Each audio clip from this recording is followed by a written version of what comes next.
राज्यसभा और लोकसभा में real estate bill pass होने के बाद प्रॉपर्टी जगत में एक नई जान आ गई है। इस बिल से जाहिर तौर पर बायर्स का भरोसा भी बढ़ा है, लेकिन डेवलपर्स भी इस बिल को इस सेक्टर के लिए बेहतर बता रहे हैं। क्रेडाई के मेंबर दीपक कपूर की माने तो काम करने वाले डेवलपर्स को इस बिल का कोई नुकसान नहीं होगा। ये बिल अच्छा है। एटलीस्ट हमारी इंडस्ट्री की लॉन्ग पेंडिंग डिमांड थी कि रियल एस्टेट इंडस्ट्री को एक इंडस्ट्री का दर्जा दिया जाए।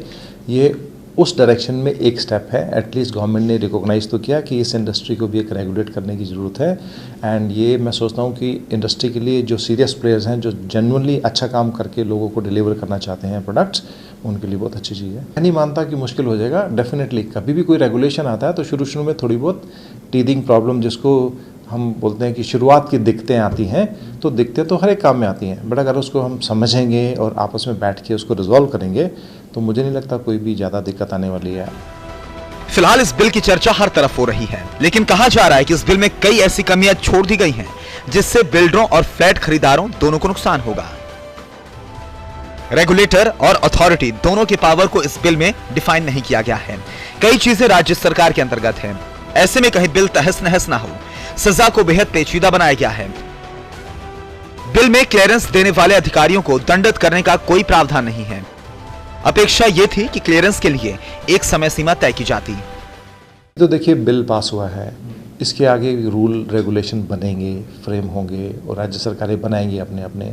उसके अंदर देखना होगा कि किसको क्या क्या पावर्स मिली हैं, क्या क्या प्रोसेस प्रोसीजर्स है, जिसको करने से एक रियल एस्टेट इंडस्ट्री में एक ट्रांसपेरेंसी आएगी, एक ओपननेस आएगी और एक प्लेस सीरियसली इस काम को लेंगे करेंगे।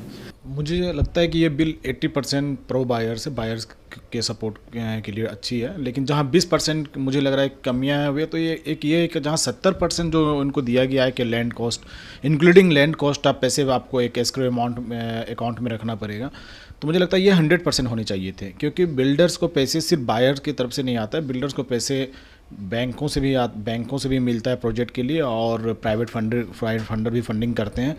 तो मुझे लगता है कि ये 100% होना चाहिए। कम से कम बायर्स का 100% पैसा सेफ अकाउंट में होना चाहिए। हाँ, इस बिल को अगर सही तरीके से इंप्लीमेंट किया गया तो कंस्ट्रक्शन बाजार में नियमों को लेकर स्पष्टता आएगी। बिल्डरों को पता रहेगा कि उन्हें क्या कुछ करना है और क्या नहीं। लेकिन इस बिल के सामने आज भी सबसे बड़ी चुनौती नापाक गठजोड़ को तोड़ना होगा। टोटल न्यूज के लिए वैद्यनाथ झा की रिपोर्ट।